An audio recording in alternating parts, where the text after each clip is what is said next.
शुरुआत।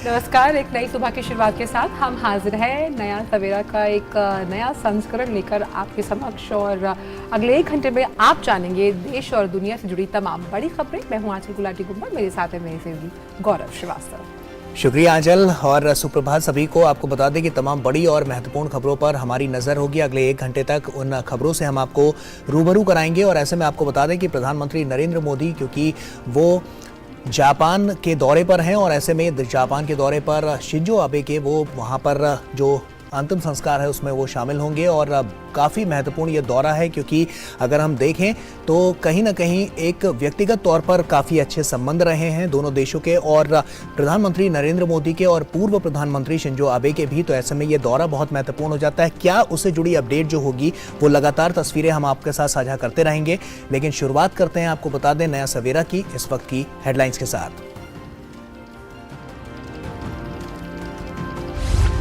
प्रधानमंत्री नरेंद्र मोदी जापान दौरे पर। प्रधानमंत्री फुमियो किशिदा के साथ करेंगे द्विपक्षीय मुलाकात।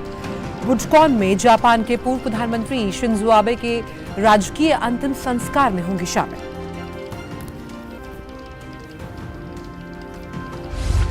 राष्ट्रपति द्रौपदी मुर्मू आज कर्नाटक दौरे के दूसरे दिन बेंगलुरु में हिंदुस्तान एरोनॉटिक्स लिमिटेड की एकीकृत क्रायोजेनिक इंजन निर्माण सुविधा का करेंगी उद्घाटन। सेंट जोसेफ विश्वविद्यालय के उद्घाटन समारोह में भी होंगी शामिल।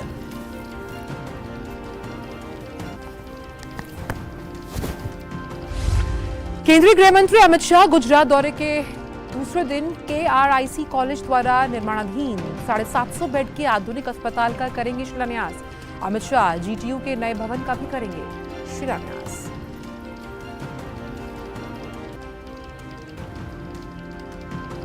ऐतिहासिक पहल के तहत सुप्रीम कोर्ट की संविधान पीठ की सुनवाई की आज से होगी लाइव स्ट्रीमिंग।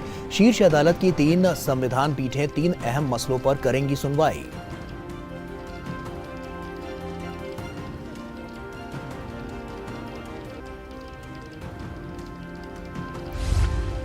वित्त मंत्री निर्मला सीतारमण आज सार्वजनिक क्षेत्र के बैंक प्रमुखों के साथ करेंगी बैठक में अनुसूचित जाति वर्ग के कल्याणकारी सरकारी योजनाओं की करेंगी समीक्षा।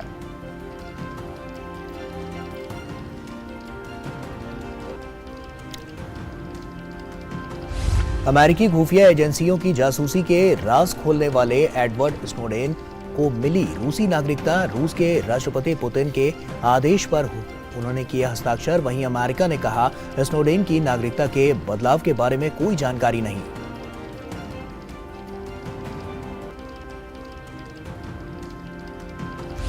नासा ने रचा इतिहास, एस्ट्रॉइड से टकराया डार्ट स्पेसक्राफ्ट। मिशन का मकसद भविष्य में पृथ्वी को एस्ट्रॉइड के खतरे से बचाना।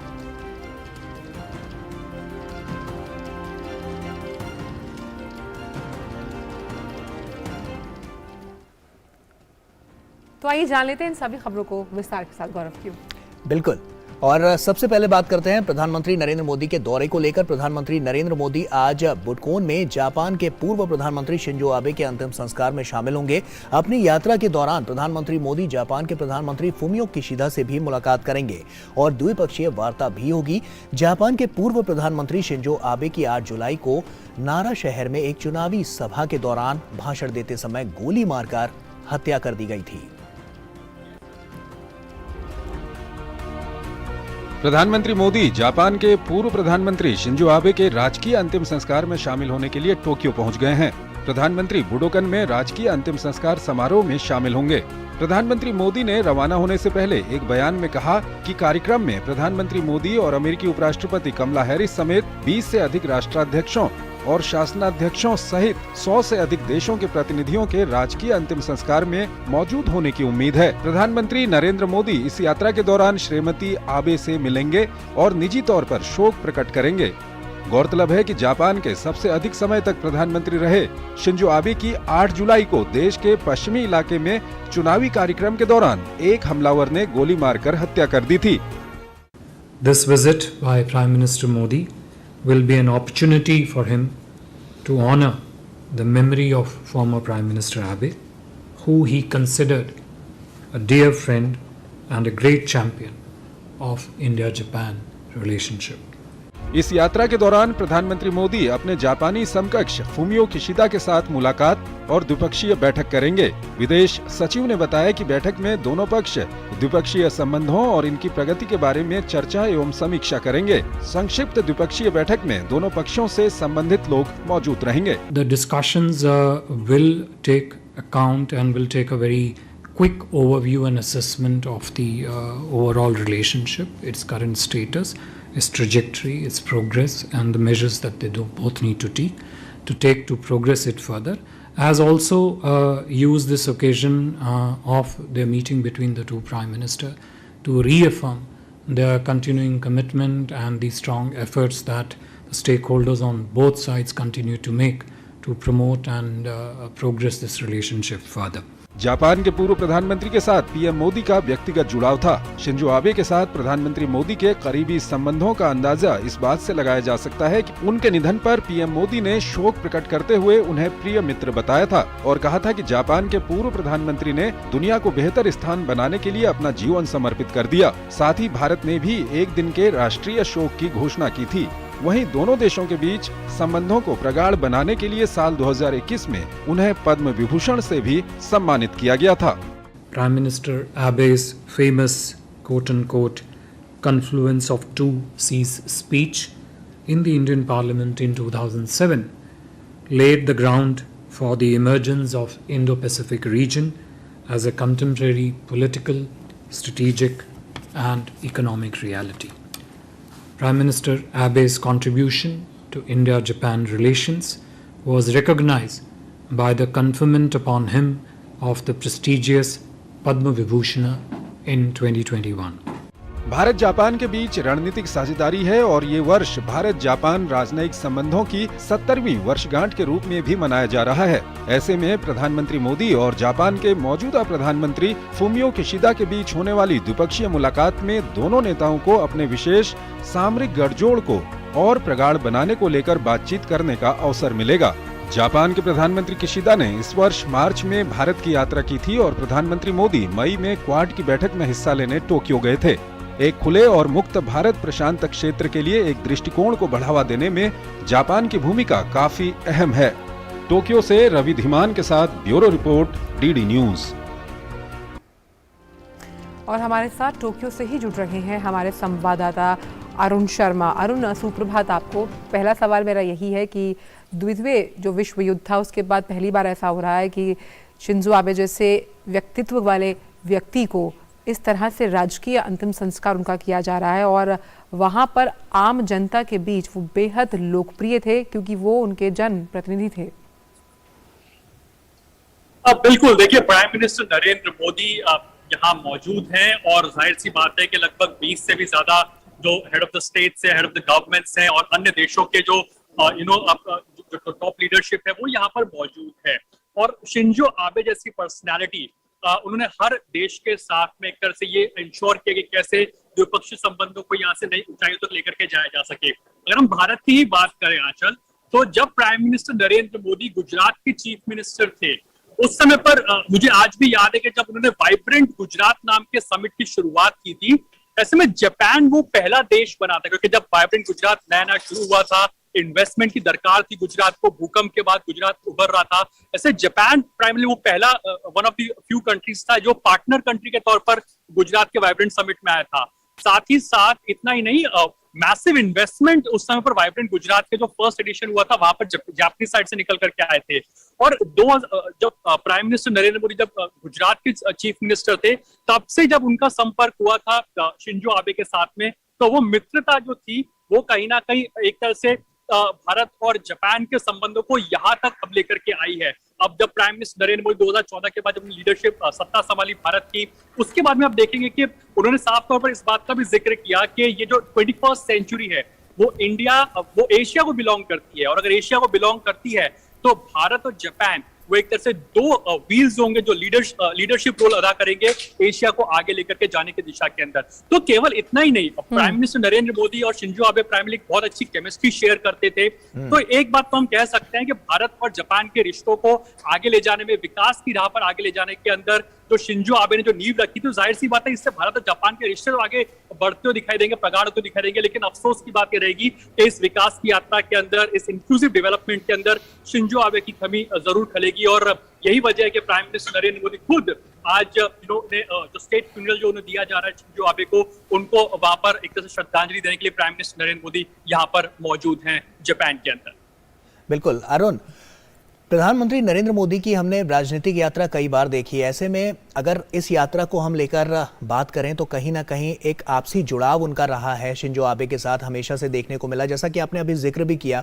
और ये बात बिल्कुल सच है कि गुजरात के जब वो सीएम हुआ करते थे, उस दौरान भी इस तरह की जब स्थितियां वहां पर गुजरात में उत्पन्न हुई थी, उस दौरान से लेकर अभी तक उनके जो संबंध रहे हैं वो बहुत अच्छे रहे हैं, बहुत मजबूत रहे हैं। ऐसे में पूरे अगर इनके कार्यकाल को देखा जाए तो इनके कार्यकाल में तमाम बड़ी और महत्वपूर्ण उपलब्धियां रही हैं, जिसमें से क्वाड भी एक है।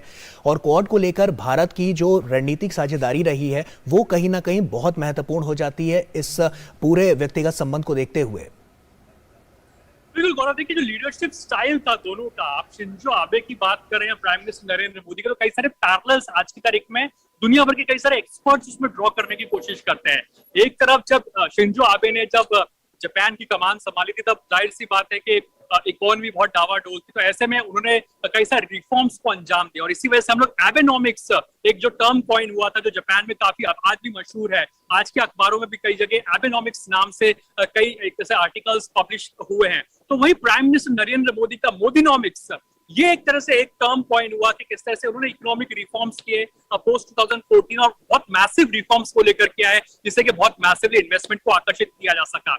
जो फॉर्मर जापानीज प्राइम मिनिस्टर रहे शिंजो आबे, उन्होंने भारत की विकास यात्रा के अंदर बहुत एक तरह से ट्रस्ट रखा, एक ट्रस्टेड पार्टनर के रूप में उभरता हुआ देखा हमने। चाहे जापान की अगर बात की जाए तो देखिए सिविल न्यूक्लियर अग्रीमेंट साइन होना, दोनों लीडरशिप ने इंश्योर किया कि कैसे, क्योंकि भारत एक से न्यूक्लियर एनर्जी का जो इस्तेमाल अपने सिविल रिक्वायरमेंट्स के लिए करना चाहता है। हम एक डेवलपिंग कंट्री है, अपने सिविल यूसेजेस के लिए हम लोग को सिविल न्यूक्लियर चाहिए, तो उसमें जापान बढ़ चढ़ करके आगे आता है। दूसरा, भारत जब अपना एक सॉफ्ट पावर, एक बुलेट ट्रेन को, हाई स्पीड रेल को बनाने के लिए आगे बढ़ रहा था, तो जापानीज साइड शिंजो आबे की लीडरशिप में साफ कहता है कि अब 0% इंटरेस्ट रेट के ऊपर हम लोग फाइनेंसिंग करते हैं और आप बुलेट ट्रेन लगाइए, ये आपकी सॉफ्ट पावर है। तो प्राइम मिनिस्टर नरेंद्र मोदी की इस एम्बिशियस टारगेट को लेकर के आगे चले, बुलेट ट्रेन को एक तरह से वो भारत में लेकर के आ रहे हैं। तो ऐसे कई सारे इनिशिएटिव्स रहे दोनों की लीडरशिप के अंदर, जहां वाटर मैनेजमेंट हो, इंफ्रास्ट्रक्चर को डेवलप करना हो, स्मार्ट मोबिलिटी हो, इन तमाम मुद्दों पर दोनों लीडरशिप ने एक बहुत अहम भूमिका निभाई भारत और जापान के रिश्तों को आगे लाने की दिशा के। लेकिन अब इस विरासत की जिम्मेदारी जो है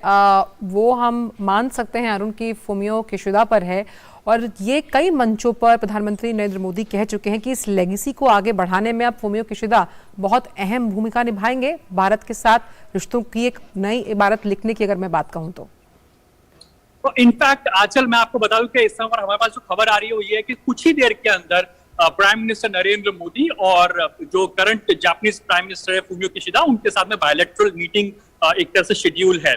जो हमारे सोर्सेज हमें बता रहे हैं, फोकस जाहिर सी बात, अगर इस विजिट की प्राइम मिनिस्टर नरेंद्र मोदी की बात की जाए तो वो इस पर फोकस करेगी कि एक तरह से बियॉन्ड डिप्लोमेसी है, वो एक तरह से अपने जो फ्रेंड रहे, दोस्त रहे शिंजो आबे, उनको एक तरह से श्रद्धांजलि देने के लिए, एक तरह से कॉन्डोलेंसेस देने के लिए आए। लेकिन जो बायलैटरल मीटिंग के अंदर जो कुछ अहम पॉइंट्स पर बातचीत हो सकती है, वो नंबर 1 इस बात पर रह सकती है कि जो लेगेसी शिंजो आबे छोड़ करके गए हैं भारत और जापान के रिश्तों को लेकर के, आप किसी भी मुद्दे, किसी भी सेक्टर को उठा लीजिए, स्किल डेवलपमेंट को ले लीजिए, वर्किंग ग्रुप्स का गठन किया गया, आप स्टेम्स के माध्यम से देखिए कि टेक्नोलॉजी ट्रांसफर या फिर आईटी के मोर्चे पर दोनों देश आगे आते दिखाई दिए, बुलेट ट्रेन का हमने जिक्र किया, सिस्टर सिटीज को बनाने की बात की, जापानीज साइड और इंडियन साइड के बीच में हम लोग को क्योटो का जो एग्जांपल हमारे सामने है। तो इस तरह से कई सारी जो लेगेसी जो शिंजो आबे छोड़ के गए हैं उसको यहाँ से आगे लेकर के कैसे जाया जा सके, ये नंबर 1 बहुत लाइकली डोमिनेट कर सकता है जहां तक प्राइम मिनिस्टर नरेंद्र मोदी और फूमियो किशिदा की बायलैटरल मीटिंग की बात की जाए।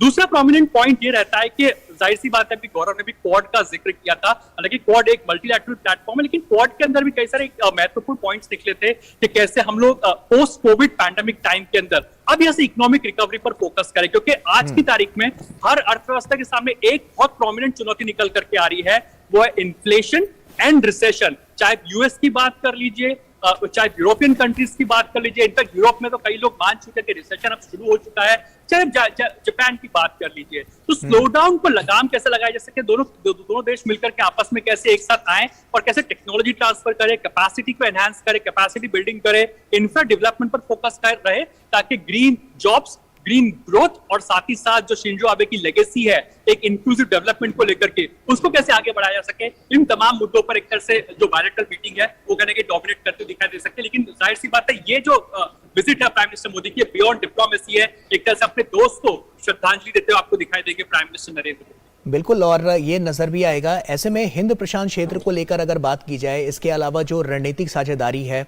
राजनीतिक साझेदारी है और आर्थिक मंचों की अगर हम बात करें, क्योंकि हम जानते हैं कि जिस तरह से एक जो दोस्ती हमेशा से बरकरार रही है वो आने वाले समय के लिए और उसमें जो रिश्ते हैं वो और ज्यादा मजबूत होते हुए नजर आएंगे कहीं ना कहीं इस पूरे दौरे के बाद, और जो द्विपक्षीय वार्ता होगी उसमें भी ये तमाम मुद्दे वहां पर नजर आएंगे।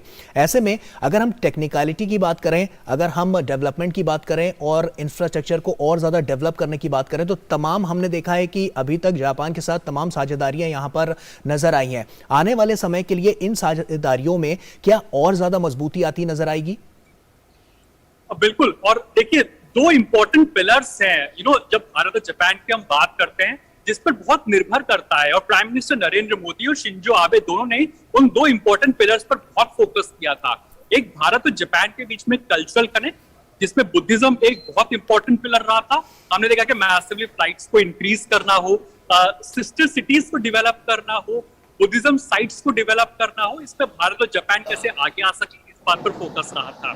दूसरा इंपॉर्टेंट पिलर है जो कि पीपल टू पीपल कनेक्ट है, जिसका अक्सर प्राइम मिनिस्टर नरेंद्र मोदी और शिंजो आबे ने भी, अगर आपको याद होगा कि लास्ट टाइम जब शिंजो आबे उनकी विजिट जब इंडिया में रही थी, तो उन्होंने जब हिंदी में नमस्ते ग्रीट किया था, तो वो उस समय पर ट्विटर पर ट्रेंड कर रहा था काफी समय के लिए। उनका वीडियो काफी वायरल हो रहा था शिंजो आबे का। वो दिखाता था कि अपने आप में ऐसे भारतीय लोग शिंजो आबे के वो जो बहुत ही एक तरह से बहुत इनोसेंट जो उन्होंने नमस्कार किया था, अगर आपको याद हो, तो वो आज भी लोगों को जहन में है, वो लोगों ने उसको याद रखा हुआ है। तो पीपल टू पीपल कनेक्ट कैसे बढ़ावा दिया सके। आज भी जापान के अंदर संस्कृत भाषा को सिखाया जाता है, तो भारतीय साइड भी जापानीज लैंग्वेज सीख रहे हैं, लैंग्वेजेस के माध्यम से, लिंग्विस्टिक अप्रोच के माध्यम से दोनों रिश्तों को कैसे प्रगाढ़ करने की कोशिश की जा रही है। बाकी कई सारे फैक्टर्स रहेंगे, लेकिन ये जो विजिट है प्राइम मिनिस्टर नरेंद्र मोदी की, जब वो जापान में आए हैं, बेहद ही शॉर्ट विजिट कह सकते हैं। जो पूरा टोन एंड टेनर है इस विजिट का, बहुत ही सॉफ्ट टोन है। क्योंकि अरुण आप बार-बार बात कर रहे हैं कि सॉफ्ट है, तो कहीं ना कहीं प्रधानमंत्री के लिए ये एक भावुक क्षण होगा। अपने दोस्त को किस तरह से वो, हम कहते हैं कि आखिरी अलविदा है, और जब उन्होंने कई मंचों पर शिंजो आबे के बारे में साफ तौर पर ये कहा कि इंटेलेक्चुअली बहुत परिपक्व थे, तार्किक बात करते थे, और जब न्यू आइडियाज, जिसके लिए प्रधानमंत्री खुद भी जाने जाते हैं, उसको आगे बढ़ाने में, उसकी पैरवी करने में शिंजो आबे हमेशा से जापानी जनता के बीच मुखर रहे हैं। बिल्कुल आंचल, ये मतलब एक बात इसको इस तरह से समझने की कोशिश करते हैं कि क्या हम वो विजुअल्स या वो पल को हम भूल सकते हैं जब प्राइम मिनिस्टर नरेंद्र मोदी ने और शिंजो आबे ने एक साथ बुलेट ट्रेन में ट्रैवल किया था जापान के अंदर, जिसको शिंकानसेन कहा जाता है। वो पल शायद हम नहीं भुला सकते। क्या हम उन विजुअल्स को, उन पल को भूल सकते हैं कि जब प्राइम मिनिस्टर नरेंद्र मोदी और शिंजो आबे ने एक तरह से, जो जापान का एक ट्रेडिशन होता है, जो गोल्ड फिश होती है, गोल्डन फिश होती है, उसको दाना खिलाना, और इनफैक्ट शिंजो आबे की समय से ही शुरुआत हुई कि जब प्राइम मिनिस्टर जब भी जापान आते थे, वो जो ये एक तरह से ट्रेडिशन को फॉलो करते हुए दिखाई दिए। अभी हाल ही में जब मई के अंदर भी प्राइम मिनिस्टर मोदी जब जापान आए थे, तो मछलियों को दाना खिलाना, क्या हम उन चीजों को भूल सकते हैं कि बहुत लॉन्ग स्टैंडिंग और एक लॉन्ग ट्रस्टेड पार्टनर रहा है जापान, और बियॉन्ड ट्रस्टेड पार्टनर रहा है जापान भारत का। बुलेट ट्रेन के मोर्चे पर फ्री फाइनेंसिंग है, 0%, ऑलमोस्ट 0% फाइनेंसिंग भारत को करना। ऐसे समय में भारत के साथ खड़े रहना, जब भारत में जो इकोनॉमिक एक तरह से हम कह सकते हैं जब दुनिया भर में स्लोडाउन की स्थिति थी तो भारत भी उसका शिकार हो रहा था। ऐसे में जापान एक ट्रस्टेड पार्टनर के तौर पर था। न्यूक्लियर अग्रीमेंट की जब बात करते हैं 2017 के आसपास की बात है, जब भारत कह रहा था कि हम एक डेवलपिंग कंट्री हैं, हमें अपनी सिविल रिक्वायरमेंट को पूरा करने के लिए, सिविल एनर्जी रिक्वायरमेंट को पूरा करने के लिए हमें न्यूक्लियर सप्लाईज की जरूरत है। तो ऐसे में जापान बढ़ चढ़ करके आगे निकल करके आता है और न्यूक्लियर अग्रीमेंट साइन करता है। तो ये तमाम चीजें जो तमाम दृश्य, तमाम पल, I think prime minister Narendra Modi आज अगर उनको रिकॉल करेंगे तो बिल्कुल भावुक होंगे, क्योंकि भारत और जापान के रिश्ते, जैसे कि उन्होंने पहले भी कहा था कि ये सेंचुरी एशिया की है, 21st सेंचुरी, और अगर 21st सेंचुरी एशिया की है तो भारत और जापान उसे लीड करते दिखाई देंगे। लेकिन अफसोस इसी बात का होगा कि इस विकास की गाथा पे, विकास की राह के अंदर शिंजो आबे, उनके दोस्त शिंजो आबे, जो भारत और जापान की एक मजबूत नींव रखी थी रिश्तों की, वो इस राह में हमारे साथ नहीं होंगे। लेकिन इनकी लेगेसी जरूर कैसे आगे ले जाई जा सके, इस बात पर prime minister Narendra Modi focus करेंगे। और जाहिर सी बात है, बेहद भावुक पल और भावुक क्षण होगा भारत और जापान दोनों के लिए। बिल्कुल, इसीलिए हम कह रहे हैं कि ये भावनात्मक यात्रा है प्रधानमंत्री नरेंद्र मोदी की, और जो भावनाएं जुड़ी हैं वो साफ तौर पर नज़र भी आ रही हैं। और प्रधानमंत्री नरेंद्र मोदी ने भी इस बारे में तमाम मंचों से भी ये बात कही है, जिस तरह से जो दोस्ती रही है शिंजो आबे और प्रधानमंत्री नरेंद्र मोदी की, उसको लेकर उन्होंने तमाम बातें कही। अगर हम बीते समय की बात करें, और जैसा कि आप जिक्र भी कर रहे थे, बीते समय को अगर मैं एक बार फिर से याद करने की कोशिश करें तो तमाम महत्वपूर्ण पहल यहां पर नजर आ जाती है जो इन दोनों की दोस्ती को और ज्यादा मजबूत बनाती हुई नजर आई थी। ऐसे में पद्म विभूषण से भी इनको सम्मानित किया गया था, वो क्षण भी कहीं ना कहीं प्रधानमंत्री नरेंद्र मोदी के जहन में होगा और उसको भी आज वो याद कर रहे होंगे। बिल्कुल, बहुत ही इंटरेस्टिंग पॉइंट है। पद्म विभूषण से सम्मानित किया गया था शिंजो आबे को। इनफैक्ट कॉन्फ्लुएंस ऑफ ओशियंस में जब शिंजो आबे ने अपना जो वक्तव्य दिया था, वो आज भी कहीं ना कहीं लोग याद रखते हैं। शिंजो आबे के लिए प्राइमरीली भारत एक बहुत ही इंपॉर्टेंट देश रहा है। आप देखिए कि आज की तारीख में अगर इकोनॉमिक एंगल से भी समझने की कोशिश करें, क्लोज टू 1500 कंपनीज है, यूनिट्स आप कह सकते हैं, तो जापानीज कंपनीज हैं, उनका एस्टैब्लिशमेंट भारत के अंदर है। अब भारत को जब इस नई सेंचुरी के अंदर, इस पोस्ट कोविड पैंडेमिक टाइम के अंदर भारत कंप्लीटली अपनी स्ट्रैटेजी को चेंज कर रहा था और ये कह रहा था कि अब हम लोग कंप्लीटली ग्रीन इकोसिस्टम को क्रिएट करेंगे। भारत ने, प्राइम मिनिस्टर नरेंद्र मोदी ने बहुत ही एम्बिशियस लक्ष्य रखा है कि 2070 तक हम लोग कार्बन न्यूट्रल कंट्री होते दिखाई देंगे। ऐसे में देखिए, आपको याद हो कि 2022 के अंदर ही जापान ने बहुत ही मैसिवली कमिट किया था कि हम लोग massively more than 24,000 crore rupees का इन्वेस्टमेंट पंप इन करेंगे, भारत के अंदर इन्वेस्टमेंट करेंगे। सुजुकी मोटर्स के माध्यम से प्राइमरी ग्रीन इकोसिस्टम या green vehicular ecosystem, charging station जैसे इंफ्रास्ट्रक्चर को दुरुस्त किया जाएगा। दूसरी तरफ इस बात पर भी फोकस किया गया था कि प्राइम मिनिस्टर नरेंद्र मोदी के जितने भी पेट प्रोजेक्ट्स रहे हैं उसमें गंगा क्लीनिंग जैसा मिशन शामिल है। हम जानते हैं कि प्राइम मिनिस्टर मोदी जब 2014 में सत्ता में आए थे तब उन्होंने क्लीन गंगा मिशन की शुरुआत की थी। उस समय भी जापान ने जो गंगा मिशन को लेकर के जो टेक्नोलॉजी ट्रांसफर करा था, जो टेक्नोलॉजी की दरकार थी, जिसको वाटर सप्लाई मैनेजमेंट की बात करते हैं, वो प्रोवाइड कराया था। तो बहुत एक long and trusted partner Japan रहा है। और शिंजो आबे की खासतौर पर अगर बात की जाए तो प्राइम मिनिस्टर नरेंद्र मोदी के साथ कदम ताल मिलाते हुए दिखाई दिए आपको रोकना चाहूंगी अरुण, एक मिनट आपको रोकना चाहूंगी। आपके सोर्सेज की जो खबर थी हम उसी को बताना चाह रहे हैं कि प्रधानमंत्री नरेंद्र मोदी ने जापान के जो प्रधानमंत्री हैं फुमियो किशिदा, उनके साथ द्विपक्षीय बैठक की है। ये तस्वीरें आप देख रहे हैं जिसका जिक्र हम कर रहे थे, और जिस लेगेसी, जिस विरासत को आगे बढ़ाने की बात की जा रही है शिंजो आबे के बाद, अब उसका उत्तरदायित्व फुमियो किशिदा के कंधों पर है। तो किस तरह से ये रिश्ते और आगे ऊष्मता के साथ प्रगाढ़ होंगे, नई प्रगति की इबारत लिखी जाएगी, ये हम देखेंगे। तो ये आप जो तस्वीरें देख रहे हैं ये अपने आप में बताती हैं कि दोनों देशों के बीच रिश्ते कितने मधुर हैं। क्यों गौरव? बिल्कुल, और ये तस्वीरें सब कुछ बयां कर रही हैं। तस्वीरें काफ़ी होती हैं क्योंकि शब्दों से ज़्यादा ये तस्वीरें बयां कर रही हैं, क्योंकि अगर हम देखें पूरे रिश्तों को, चाहे पूर्व प्रधानमंत्री शिंजो आबे की बात हो और उसके बाद अब प्रधानमंत्री फुमियो किशिदा, तो ये रिश्ते और ज़्यादा मजबूत और ज़्यादा अच्छे होते हुए नजर आएंगे। और इन तस्वीरों के जरिए भी हम समझ सकते हैं, क्योंकि अगर साफ तौर पर बात करें तो तमाम ऐसे मुद्दे हैं जिन पर भारत और जापान के बीच जो दोस्ती है वो और ज्यादा मजबूती के साथ मुखर होकर आगे बढ़ती हुई नजर आ रही है, और उसकी बानगी ये तस्वीरें हैं। हालांकि ये एक भावनात्मक यात्रा पर प्रधानमंत्री नरेंद्र मोदी वहां पर पहुंचे हैं, लेकिन उसके बाद जो आने वाले समय के लिए अभी से जो द्विपक्षीय बैठक ये जो हो रही है उसमें तमाम नीतिगत फैसले, रणनीति और आने वाली जो वैश्विक स्तर पर जो चुनौती चुनौतियां हैं उनसे निपटने के लिए तमाम यहाँ पर मूल मंत्र एक दूसरे के साथ साझा किए जाएंगे।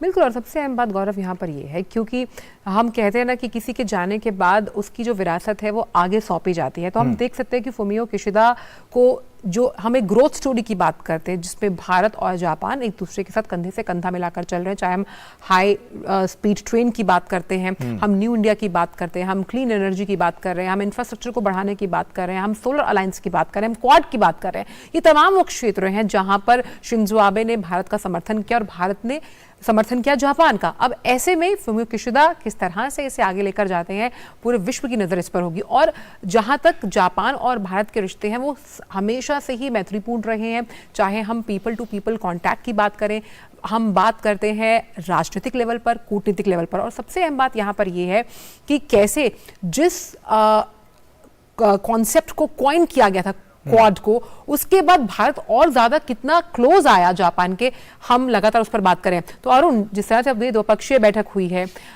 खास तौर पर कहते हैं कि जब कोई जाता है तो वो अपनी विरासत दूसरे को सौंप कर जाता है। ऐसे में फुमियो किशिदा पर उत्तरदायित्व तो है ही, क्योंकि दोनों ही देशों की ग्रोथ स्टोरी, क्योंकि भारत यानी न्यू इंडिया और जापान के जो इंडस्ट्रियस और मेहनती लोग हैं, किस तरह से पीपल टू पीपल कांटेक्ट के बल पर आगे और मजबूत होते हुए दिखाई देंगे दोनों देशों के ये मैत्रीपूर्ण संबंध।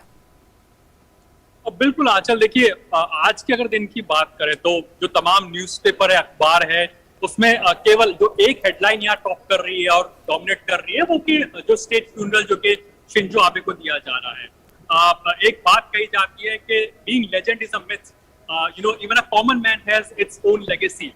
तो शिंजो आबे रिजाइन कर चुके थे अपने प्रधानमंत्री की पोस्ट पर से और अपने हेल्थ कंसर्न की वजह से, और उसके बाद भी आप देखिए कि उनकी पॉपुलैरिटी, उन्होंने जो लेगेसी छोड़ी उसको आगे कैसे लेकर के जाया जा सके। जापानीज जो गवर्नमेंट है, करंट गवर्नमेंट, वो भी इस बात पर फोकस कर रही है।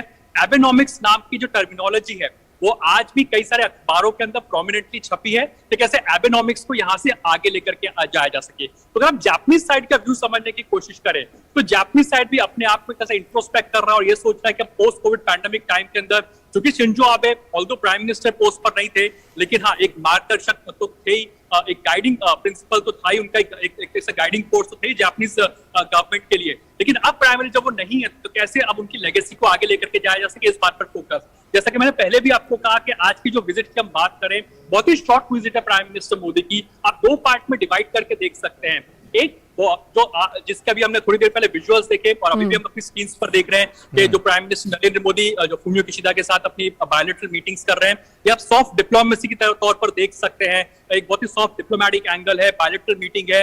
फोकस मोर और लेस इस बात पर हो सकता है कि कैसे शिंजो आबे की लेगेसी को आगे लेकर के जाया जा सके, पोस्ट कोविड पैंडेमिक टाइम के अंदर कैसे भारत और जापान एक तरह से एक साथ आगे आए और कैसे इस जो स्लो डाउन का खतरा जो मंडरा आ रहा है दुनिया भर के अंदर, उससे कैसे निजात पा सके। कई सारे जो इंफ्रा प्रोजेक्ट्स है उनको कैसे फास्ट ट्रैक किया जा सके स्पेसिफिकली स्लो डाउन के समय के अंदर। और हम लोग भारत और जापान के नाम सबसे पहले हमारे जहन में से केवल बुलेट ट्रेन आता है या हाई स्पीड ट्रेन आता है, लेकिन हाई स्पीड ट्रेन के इतर कई सारे प्रोजेक्ट्स है जो आई थिंक हमें लेकिन अरुण, एक बात तो हमें समझनी होगी ना, क्योंकि प्रधानमंत्री कई मंचों पर कहते हैं कि ये जो सदी है वो एशियाई सदी है, तो ऐसे में दोनों ही देशों के लिए ये विन विन सिचुएशन है हर हाल में।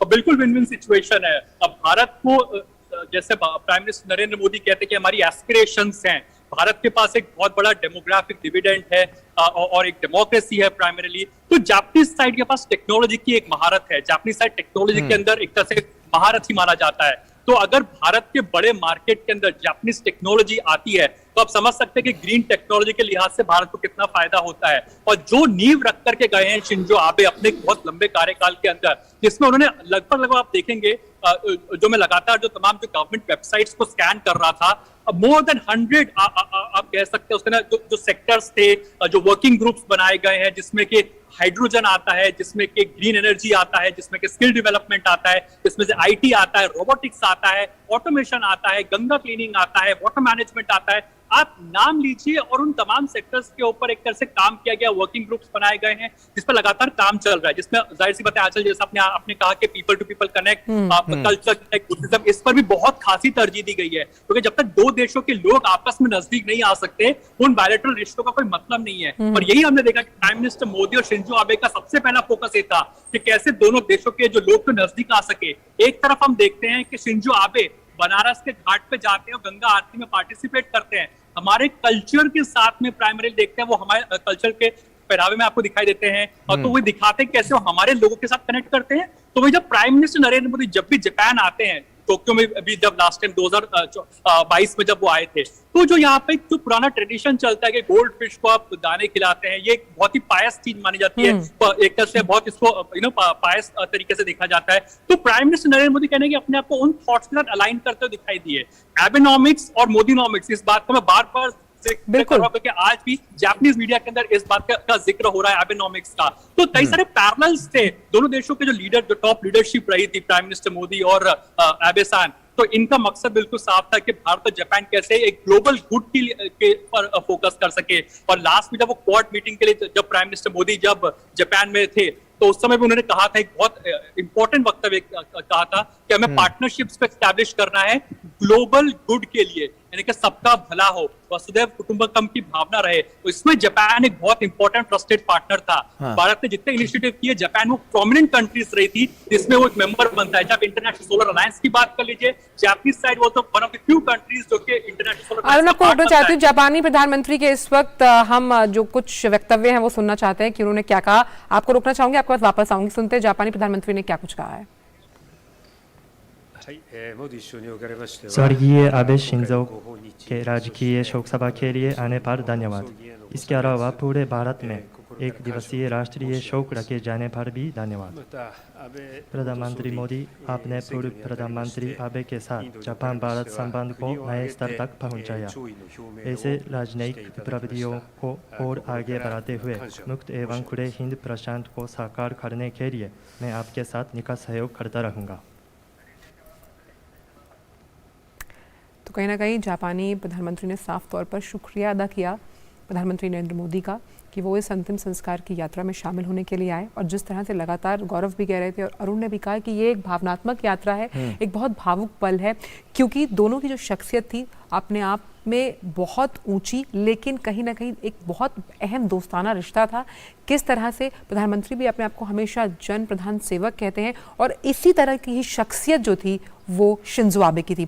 हमने जो बहुत ही संक्षिप्त वक्तव्य सुना है जापानी प्रधानमंत्री का, अरुण साफ तौर पर तहे दिल से शुक्रिया अदा करते हुए नजर आए वो प्रधानमंत्री नरेंद्र मोदी का, और लगातार जिसका जिक्र हम कल से कर रहे हैं कि ये कहीं ना कहीं जो आखिरी अलविदा है अपने दोस्त को कहने का, वो एक भावनात्मक यात्रा है, भावपूर्ण पल है, भावपूर्ण हम कह सकते हैं पल है।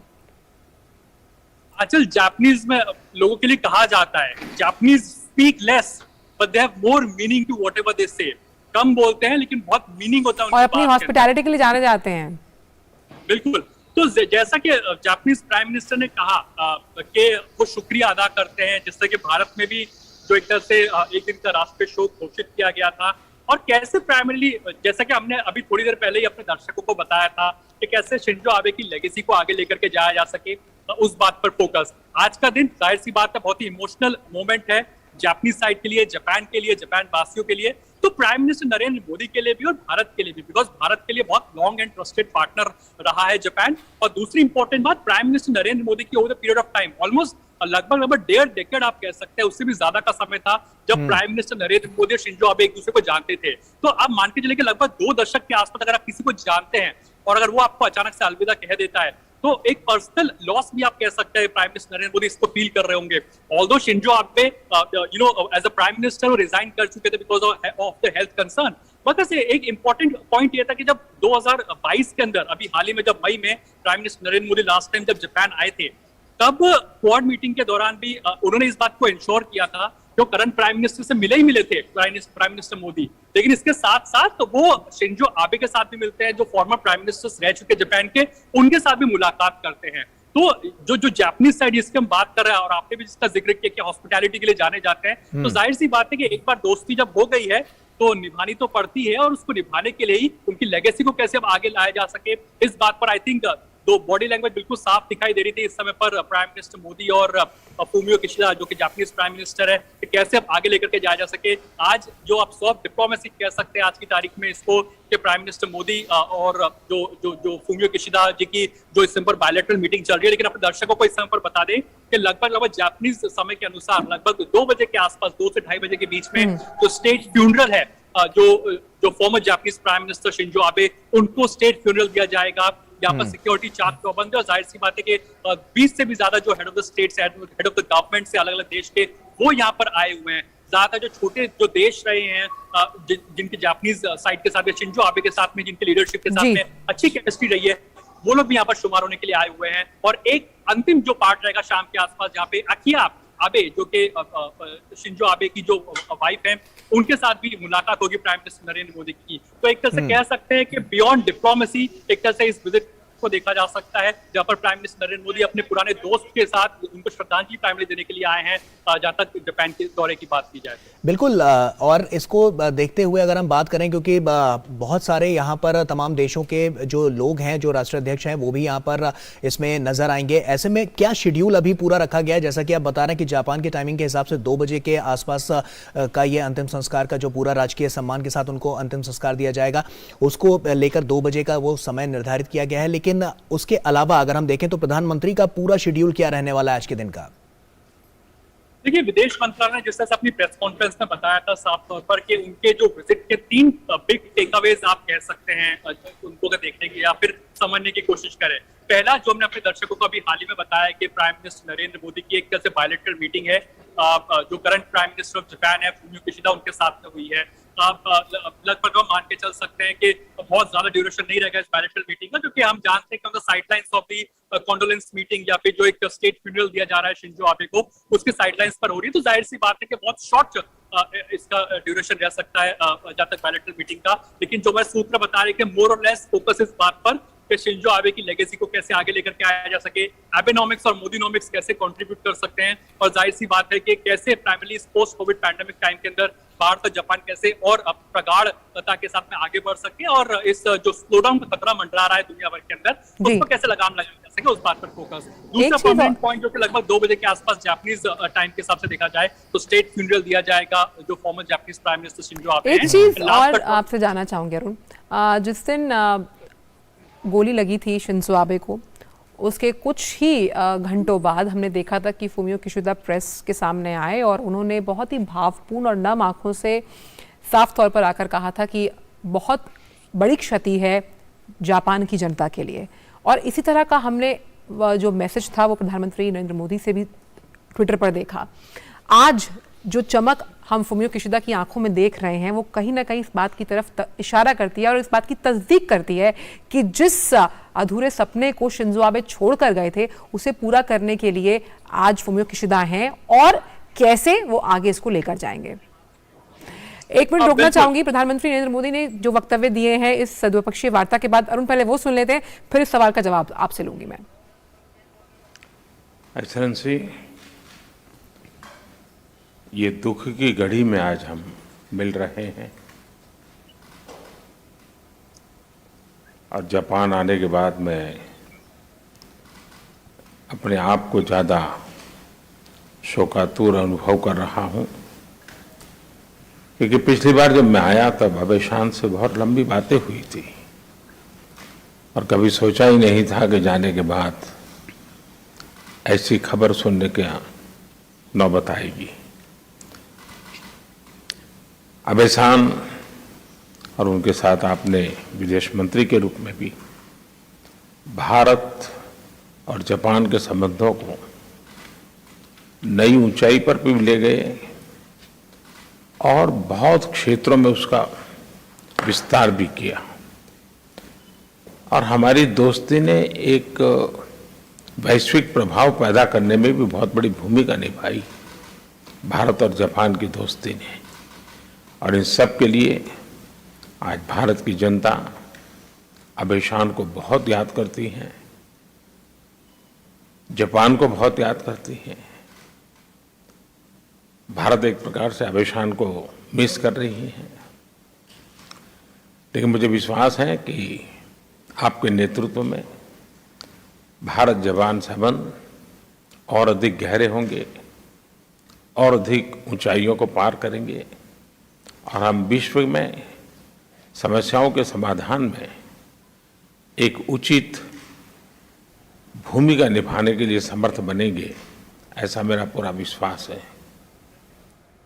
तो प्रधानमंत्री नरेंद्र मोदी को आप सुन रहे थे, कितना भावुक ये क्षण है और कितनी भावुकता के साथ उनकी आंचल आवाज में आप देख सकते महसूस हैं किस कर तरह पा से, रहे थे। और नम आंखों के साथ वो किस तरह से अपने जो उनके रिश्ते रहे हैं शिंजो आबे के साथ, उसको वो बयां कर रहे थे, किस तरह से उनकी साझेदारी रही है, किस तरह से जब वो आए और वो अपनी आखिरी मुलाकात को भी उन्होंने यहाँ पर अपने जिक्र में रखा है, और जो जहन में उनके था वो साफ तौर पर नजर आ रहा था कि कितने भावुक होकर वो ये सब कुछ कह रहे थे, और आने वाले समय के लिए भी मजबूती किस तरह से इन दोनों देशों के बीच में संबंधों में और ज्यादा आएगी, इसको लेकर भी फुमियो किशिदा से उन्होंने बातचीत की है। ये द्विपक्षीय वार्ता भी काफी अहम है, लेकिन जो ये भावुक क्षण की तस्वीरें हम आपको दिखा रहे थे वो अपने आप में बहुत कुछ कहती हैं, उस दोस्ती को कहती हैं, उस रिश्ते को बयां कर रही हैं जो प्रधानमंत्री नरेंद्र मोदी और पूर्व प्रधानमंत्री शिंजो आबे के बीच था। अरुण, अगर हम इस वक्तव्य को 3 हिस्सों में बांटे, पहले हिस्से में प्रधानमंत्री बहुत ही भावुक, जहां पर उन्होंने अपनी आखिरी मुलाकात को याद किया, दूसरे हिस्से में उन्होंने कहा कि जो दोस्ती थी शिंजो आबे के साथ, उसमें वो दोस्ती ने वैश्विक प्रभाव जो है उसको मजबूत किया। वैश्विक प्रभाव पड़ता था जब वो दो लोग कहीं खड़े होकर किसी मंच पर साझा मंच करते थे। और तीसरा अहम उन्होंने कहा कि इसका अब जो दायित्व है वो फुमियो किशिदा के कंधों पर है, और इसी रिश्ते को कैसे अपने नेतृत्व में वो आगे बढ़ाएंगे। आंचल, एक बहुत बड़ा टेक अवे भी आप इसमें से निकाल सकते हैं। प्रधानमंत्री नरेंद्र मोदी जो आखिर में कहा कि जो दुनिया की जो वैश्विक समस्या है उसका समाधान भारत और जापान के एक तरह से संबंध हो सकते हैं, इसका जवाब कहीं ना कहीं भारत और जापान के संबंध हो सकते हैं। आज की तारीख में जिन समस्याओं से दुनिया जूझ रही है ये हम सब जानते हैं, चाहे कोविड हो या फिर एक तरह से आप देखिए कि स्लोडाउन का खतरा हो या फिर अन्य जो वॉर लाइक सिचुएशंस है उसकी अगर हम बात करें, तो ऐसे में प्राइम मिनिस्टर नरेंद्र मोदी ने साफ तौर पर कहा कि जापानीज जो लेगेसी, जो शिंजो आबे, जो आबे सान है, जो कि अपनी लेगेसी छोड़ के जा रहे हैं, प्राइमरीली जो उनका नेतृत्व रहा है, तो उनकी लीडरशिप आप कह सकते हैं कि किस तरह से हम इसको और आगे लेकर के जाया जा सके। कई बार हम कहते हैं आंचल और गौरव के words are not enough to express your feelings, शब्द काफी नहीं होते अपनी भावनाओं को व्यक्त करने के लिए।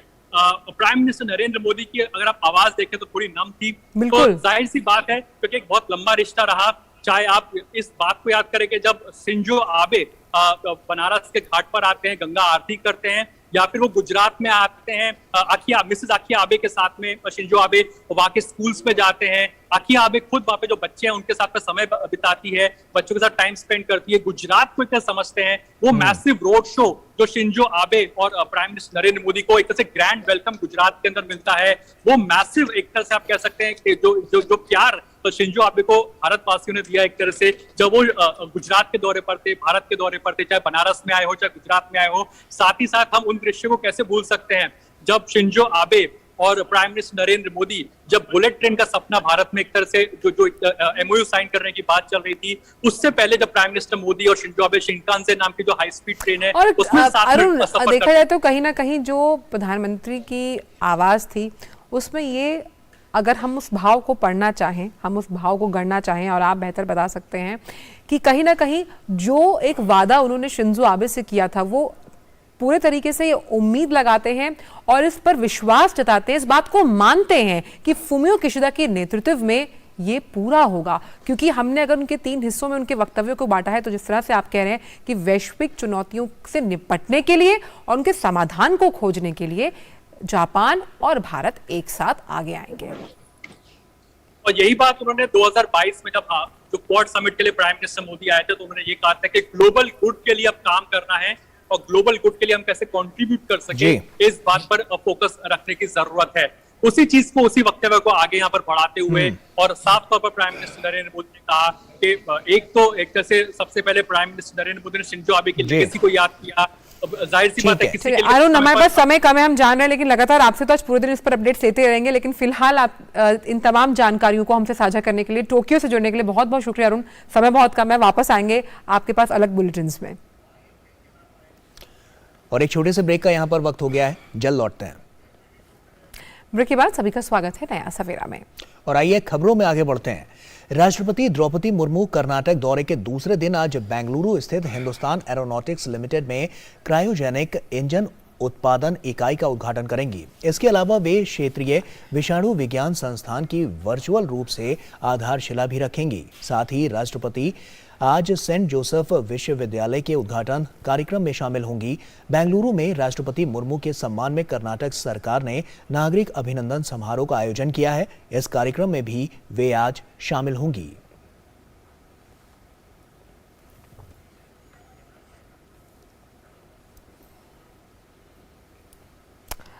रुक करते अगली खबर का, जो कि अमित शाह गृह मंत्री से जुड़ी हुई है, जो कि गुजरात के दौरे पर हैं। आज उनका दूसरा दिन है। गृह मंत्री KRIC कॉलेज द्वारा निर्माणाधीन 750 बेड के आधुनिक अस्पताल का शिलान्यास करेंगे। अमित शाह GTU के नए भवन का भी शिलान्यास करेंगे। अपने दौरे के दौरान गृह मंत्री अम्बोड के महाकाली मंदिर में पूजा अर्चना भी करेंगे। इसके साथ ही पवित्र यात्राधाम विकास बोर्ड द्वारा मंदिर के विकास के लिए विभिन्न कार्यों का शिलान्यास करेंगे। शहीद स्मारक एवं पुस्तकालय के भूमि पूजन कार्यक्रम में भी वो शामिल होंगे। और सुप्रीम कोर्ट में संविधान पीठों में होने वाली सुनवाई का आज से सीधा प्रसारण होगा। आम जनता देश की सर्वोच्च अदालत में चल रही सुनवाई और दलीलों को घर बैठे देख पाएगी। ये पहला मौका होगा जब सुप्रीम कोर्ट में औपचारिक सुनवाई का सीधा प्रसारण होगा। सुप्रीम कोर्ट की संविधान पीठ की सुनवाई आज से लाइव स्ट्रीम होगी। आज से संविधान पीठ की सभी सुनवाई का सीधा प्रसारण किया जाएगा। इसकी लंबे समय से मांग की जा रही थी। ठीक 4 साल पहले 27 सितंबर 2018 को भारत के तत्कालीन मुख्य न्यायाधीश दीपक मिश्रा ने एक पीठ का नेतृत्व करते हुए संवैधानिक महत्व के मामलों में महत्वपूर्ण कार्रवाई के लिए लाइव टेलीकास्ट या वेबकास्ट पर ऐतिहासिक निर्णय दिया था। कार्रवाई को webcast.gov.in/SC India/ पर देखा जा सकता है। जल्द ही सुप्रीम कोर्ट कार्रवाई के सीधा प्रसारण करने के लिए अपना प्लेटफॉर्म विकसित करेगा। वहीं सुप्रीम कोर्ट का यह निर्णय ऐसे समय आया है जब संविधान पीठ के समक्ष कई महत्वपूर्ण मामलों की सुनवाई चल रही है। आज सुप्रीम कोर्ट में 3 संविधान पीठें अलग अलग मामलों की सुनवाई के लिए बैठेंगी। प्रधान न्यायाधीश UU ललित की अध्यक्षता वाली संविधान पीठ आर्थिक आरक्षण के मामले में सुनवाई करेगी। दूसरी पीठ की अध्यक्षता जस्टिस DY चंद्रचूड़ करेंगे। ये पीठ दिल्ली सरकार और केंद्र सरकार के बीच अधिकारियों की ट्रांसफर पोस्टक के अधिकारों के विवाद की सुनवाई करेगी। तीसरी संविधान पीठ की अध्यक्षता जस्टिस संजय कौशल कौल करेंगे। ये पीठ बार काउंसिल के नियमों से जुड़े मुद्दे की सुनवाई करेगी। और अब खबर राजस्थान में चल रहे राजनीतिक गतिरोध पर। कांग्रेस आलाकमान बेहद नाराज है। विधायक दल की बैठक रद्द होने के बाद से प्रदेश में सियासी हलचल और तेज हो गई। वहीं पर्यवेक्षक के तौर पर जयपुर आए अजय बाकन और मल्लिकार्जुन खड़गे अपनी रिपोर्ट आज दोपहर करीब 12 बजे कांग्रेस की अंतरिम अध्यक्षा सोनिया गांधी को सौंपेंगे। राजस्थान में साल 2018 में विधानसभा चुनाव हुए थे। उसके बाद साल 2020 में भी पायलट और गहलोत के खींचातान में राज्य सरकार में अस्थिरता का माहौल बना हुआ था। आज भी वो कायम है। वहीं भाजपा नेता और केंद्रीय मंत्री अनुराग सिंह ठाकुर ने कांग्रेस की उठापटक पर चुटकी ली। उन्होंने कहा, क्या भारत जोड़ो में मनोरंजन कम है कि अब राजस्थान में भी शुरू हो गया। और संचार राज्य मंत्री देवू सिंह चौहान ने रोमानिया के बुखारेस्ट में आयोजित अंतर्राष्ट्रीय दूरसंचार संघ की बैठक से इतर रूस की उपसंचार मंत्री बेला चेरक्यूसोवा से मुलाकात की। इस दौरान भारत के संचार राज्य मंत्री ने अपनी समकक्ष को दूरसंचार तकनीक के क्षेत्र में देश में हो रही प्रगति के बारे में बताया। वार्ता के दौरान संचार राज्य मंत्री ने कहा कि प्रधानमंत्री नरेंद्र मोदी के नेतृत्व में आधुनिक दूरसंचार तकनीक के क्षेत्र में आत्मनिर्भरता के लिए देश ने कई कदम उठाए हैं। इसी के तहत भारत विश्व में दूसरा सबसे बड़ा हैंडसेट उत्पादक बन गया है। उन्होंने पूरे भारत में डिजिटल ढांचे के विस्तार से भी अवगत कराया। इस दौरान रूस ने 5G, 6G और नेटवर्क सुरक्षा के क्षेत्र में भारत के साथ सहयोग की गहरी इच्छा व्यक्त की। फिलहाल वक्त छोटे से ब्रेक का है।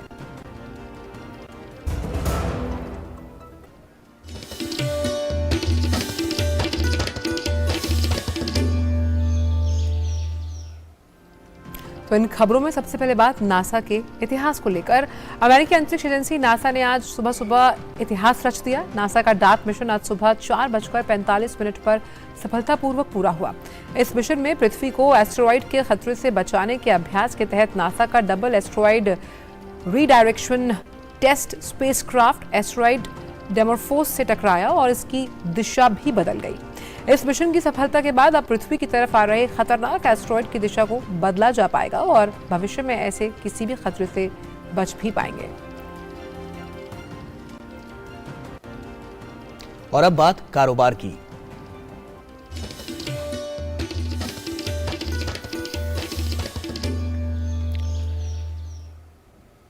वित्त मंत्री निर्मला सीतारमण सार्वजनिक क्षेत्र के बैंक प्रमुखों के साथ आज एक बैठक करेंगी। वित्त मंत्री निर्मला सीतारमण इस बैठक में अनुसूचित जाति वर्ग के उत्थान और कल्याण के लिए चलाई जा रही विभिन्न सरकारी योजनाओं और ऋण प्रगति की समीक्षा करेंगी। वित्त मंत्री के साथ होने वाली इस बैठक में स्टैंड अप इंडिया, प्रधानमंत्री मुद्रा योजना, राष्ट्रीय शहरी आजीविका मिशन और अनुसूचित जातियों के लिए ऋण वृद्धि गारंटी योजना और उनकी प्रगति पर चर्चा होगी।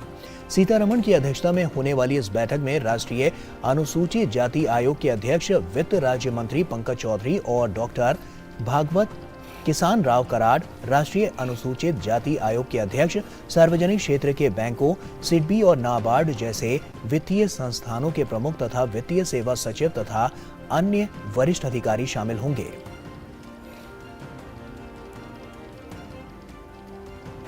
और कारोबार जगत के बाद अब बात सभ्यता और संस्कृति के विविध रंगों को समेटे सेगमेंट हेरिटेज वॉक की।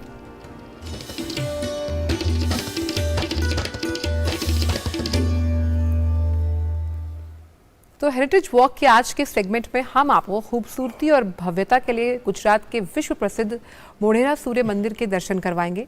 मेहसाणा जिले में स्थित ये सूर्य मंदिर भारतीय वास्तुकला की भव्यता को पेश करता है। आइए देखते हैं।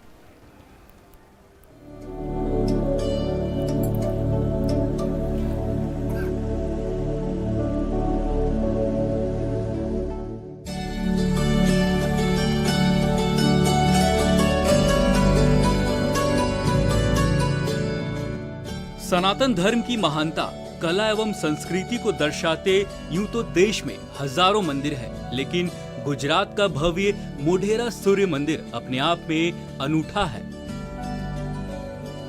गुजरात के मेहसाणा जिले में पुष्पावती नदी के किनारे स्थित यह मोढेरा सूर्य मंदिर गुजरात की प्राचीन गौरव गाथा के प्रमाण के साथ साथ भारतीय वास्तुकला और शिल्प कला का अद्भुत उदाहरण भी है।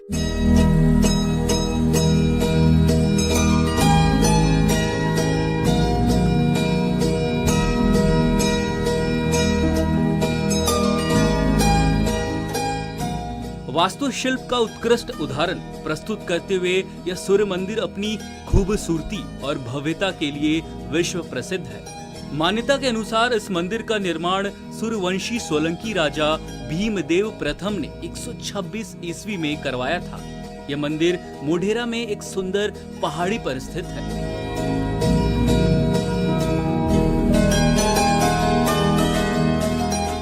ग्यारहवीं शताब्दी के सूर्य मंदिर को इस तरह बनाया गया है कि सूर्योदय से लेकर सूर्यास्त तक सूरज की किरणें इस मंदिर में अपनी लालिमा बनाए रखती है। मंदिर के गर्भगृह में कई पौराणिक कथाओं का चित्रण दीवारों पर किया गया है। मंदिर के अंदर कई स्तंभ देखने को मिलते हैं जिस पर रामायण और महाभारत की चित्रकारी की गई है।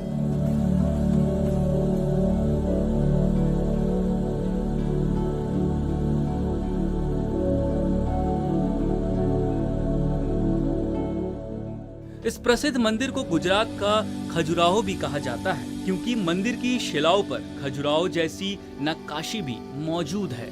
मोढेरा सूर्य मंदिर 3 भागों में विभाजित किया गया है। इनमें सूर्य कुंड, सांब मंडप और गुडा मंडप शामिल है।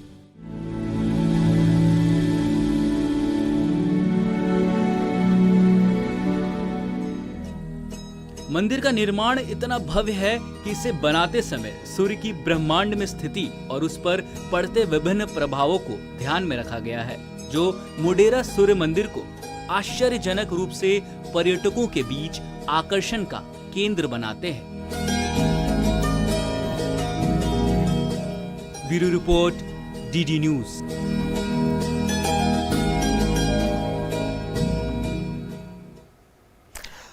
और आइए अब नया सवेरा में बात कर लेते हैं मौसम की।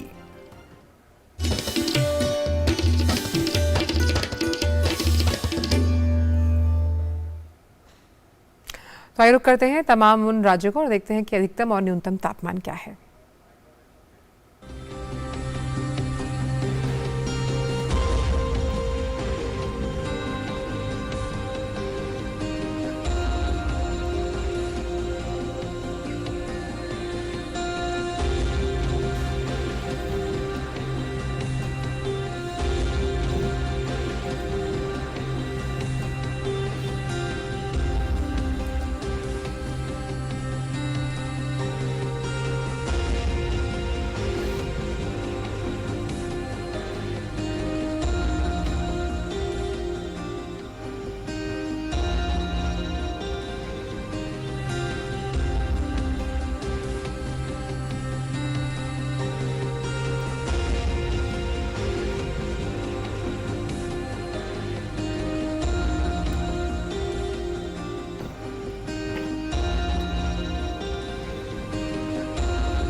देश भर में नवरात्र की धूम है और गुजरात में दांडिया महोत्सव अपनी अनोखी छटा को बिखेरते हुए नजर आ रहा है। क्यों गौरव?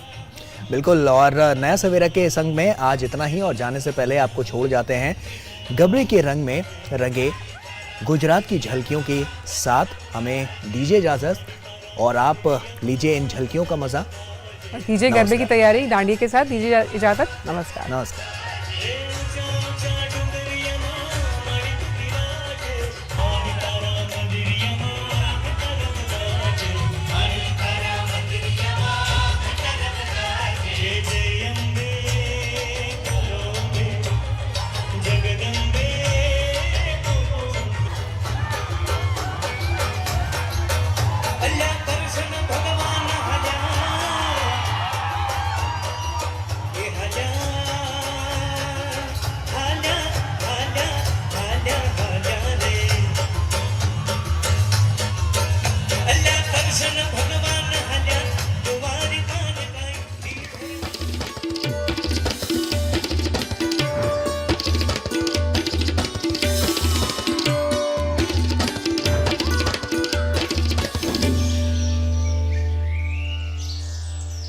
नया सवेरा